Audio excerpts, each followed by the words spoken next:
Romantic feel එකක් එන්නත් විවේකී මනසක් තියෙන්න ඕනෑ. නමුත් දැන් තියෙන කලබල ලෝකෙත් එක්ක එහෙම හැඟීම් දැනීම් අඩු වෙලා තියෙනවා. කොහොම හරි මම ඊළඟට කියන්න යන්නේ මේ ප්‍රශ්නය තේරුම් අරගෙන වැලන්ටීනෝ ඔයාලට ගෙනාපු විසඳුම ගැන.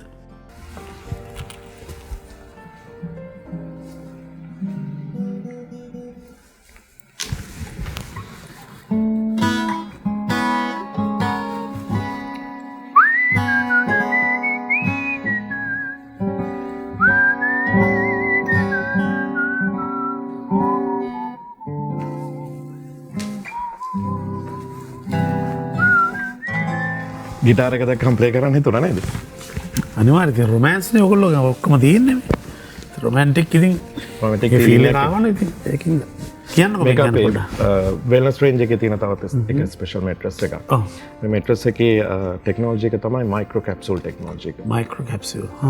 ඒක මට ඒ කියන්නේ පොඩ්ඩක් මයික්‍රෝ විස්තර කැප්සූල් කරන්න. ටෙක්නොලොජි එකෙන් කරන්නේ දැන් මේ টොප් ලේයර් එකට මේ මයික්‍රෝ කැප්සූල්ස් මිලියන්ස් ගාණක් ඉම්බෙඩ් කරලා තියෙනවා. ඒකේ තියෙනවා රෝස් බේස් හර්බල් ෆ්‍රේග්‍රන්ස් එකක්.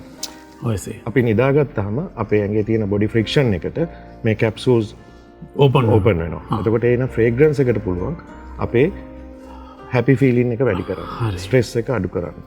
ඉතින් රොමැන්ටික් ෆීලින්ස් අඩු මේ කාලේ ඔව්. මේ මැට්‍රස් මේ එක කාලේ නෑනේ ඉතින් අතට. ඔව්. හොඳ රිලේෂන්ෂිප් එකක් ගෙනියන්න අවශ්‍ය කරන මැට්‍රස් එක. Okay. Okay. Thank you.